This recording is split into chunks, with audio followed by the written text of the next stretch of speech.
राधे राधे दोस्तों बैसाख मास चल रहा है। इसके पहले आपको बैसाख कृष्ण पक्ष की एकादशी की कथा सुनाई थी। आज मैं आपको बैसाख शुक्ल पक्ष की एकादशी कथा सुनाएंगे। बैसाख मास के शुक्ल पक्ष की एकादशी का नाम मोहिनी एकादशी है। बैसाख मास भगवान विष्णु को बहुत प्रिय है और एकादशी को आप भगवान विष्णु की नियमानुसार पूजा करें, फल फूल का भोग लगाएं और मोहिनी एकादशी की कथा सुनें। मोहिनी एकादशी कथा सुनाने के पहले मैं आपसे कुछ कहना चाहती हूँ। यदि आप मेरे YouTube चैनल पर नए हैं तो सबसे पहले मेरे चैनल को सब्सक्राइब कीजिए, बगल में बेल आइकन है उसको भी पुश करिए। मोहिनी एकादशी की कथा इस प्रकार है। संयम और श्रद्धा से युक्त कथा को सुनकर धनुषधारी अर्जुन बोले, हे कृष्ण जी, बैसाख मास की शुक्ल पक्ष की एकादशी का क्या नाम है तथा उसके व्रत को करने की क्या विधि है, ये सब मुझसे विस्तारपूर्वक कहिए। श्री कृष्ण भगवान बोले, हे पांडुनंदन, मैं एक पुरातन कथा कहता हूँ जिसको महर्षि वशिष्ठ जी ने श्री रामचंद्र जी से कहा था। इसे ध्यानपूर्वक सुनो। एक समय की बात है, श्री रामचंद्र जी महर्षि वशिष्ठ से बोले, हे गुरुदेव, मैंने जनक नंदिनी श्री सीता जी के वियोग में बहुत दुख भोगे हैं, अतः मेरे दुखों का नाश किस प्रकार होगा। आप मुझे कोई ऐसा व्रत बताएं जिससे समस्त पाप और दुख नष्ट हो जाएं।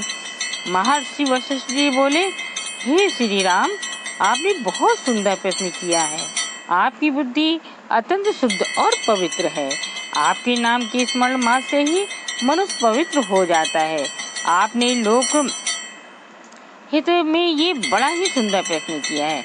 मैं आपको एक एकादशी व्रत का महत्व सुनाता हूँ। बैसाख मास के शुक्ल पक्ष की एकादशी का नाम मोहिनी है। इस एकादशी का व्रत करने से मनुष्य के समस्त पाप तथा दुख नष्ट हो जाते हैं। इस व्रत के प्रभाव से मनुष्य मोह के जाल से छूट जाता है।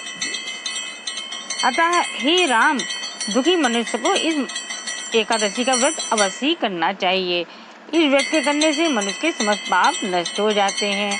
अब आप इसकी कथा को ध्यान पूर्वक सुनिए। सरस्वती नदी के किनारे भद्रावती नाम की एक नगरी बसी हुई है। उस नगरी में दुतिमान नाम राजा राज करता था। उसी नगरी में एक वैश्य रहता था जो धन दान से पूर्ण था। उसका नाम धनपाल था। वह अत्यंत धर्मात्मा तथा विष्णु भक्त था। उसने नगर में अनेक भोजनालय, प्याऊ, कुआं, तालाब, धर्मशाला आदि बनवाए। सड़कों के किनारे आम, जामुन, नीम आदि के वृक्ष लगवाए जिससे पथिकों को सुख मिले। उस वैश्य के 5 पुत्र थे, जिनमें से सबसे बड़ा पुत्र अत्यंत पापी व दुष्ट था। वह वैश्याओं और दुष्टों की संगति करता था।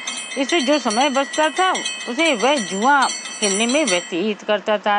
वह बड़ा ही नीच था और देवता पितृ आदि किसी को भी नहीं मानता था।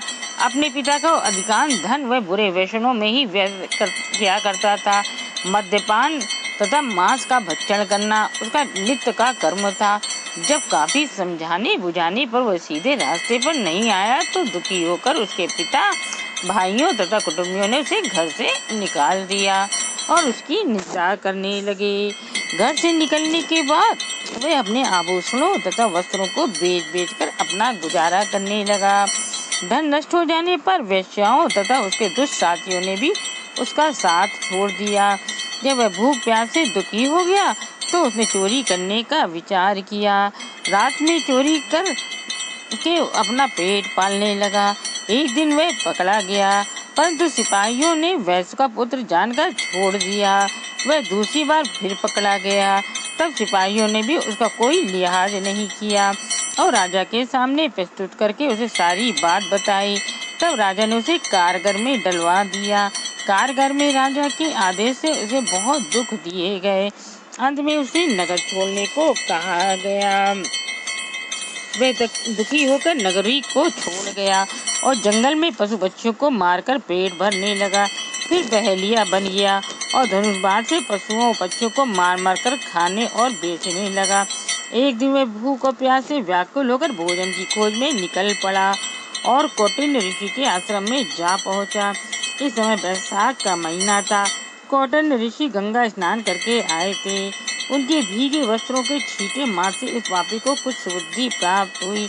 वह पापी मुनि के पास जाकर हाथ जोड़कर कहने लगा, हे मुनि, मैंने अपने जीवन में बहुत पाप किए हैं।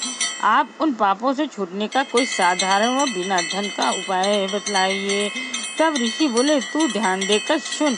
वैशाख मास के शुक्ल पक्ष की एकादशी का व्रत कर। इस एकादशी का नाम मोहिनी है। इसके करने से तेरे समस्त पाप नष्ट हो जाएंगे।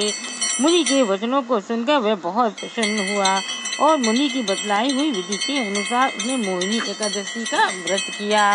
हे राम जी, उस व्रत के प्रभाव से उसके समस्त पाप नष्ट हो गए। अंत में वह गरुड़ पर चढ़कर विष्णु लोक को गया। इस व्रत से मोह आदि भी नष्ट हो जाते हैं। संसार में इस व्रत से अन्य शेष कोई व्रत नहीं है। इसके महात्मा के श्रवण व पठन से जो पुण्य होता है वह मनुष्य 1 सहस्त्र गोदान के पुण्य के बराबर है। मनुष्य को सदैव संतों का संग करना चाहिए। संतों की संगत से प्राणी को न केवल सद्बुद्धि प्राप्त होती है बल्कि उसके जीवन का उद्धार हो जाता है। पापियों की संगत प्राणी को नरक में ले जाती है। ऐसे दुष्ट व पापी संकट पड़ने पर साथ छोड़ देते हैं। तब व्यक्ति स्वयं को नितांत अकेला पाता है। तब भी कौटिल्य ऋषि जैसे सज्जन ही उन्हें सद्मार्ग बताते हैं। ये थी वैशाख मास शुक्ल पक्ष मोहिनी एकादशी की कथा। आपको ये कथा पसंद आई हो तो ज़्यादा से ज़्यादा शेयर कीजिएगा। मेरा चैनल सब्सक्राइब करना मत भूलिएगा और कथा को ज़रूर से लाइक कर दीजिएगा। अगली वीडियो मिलते हैं। राधे राधे।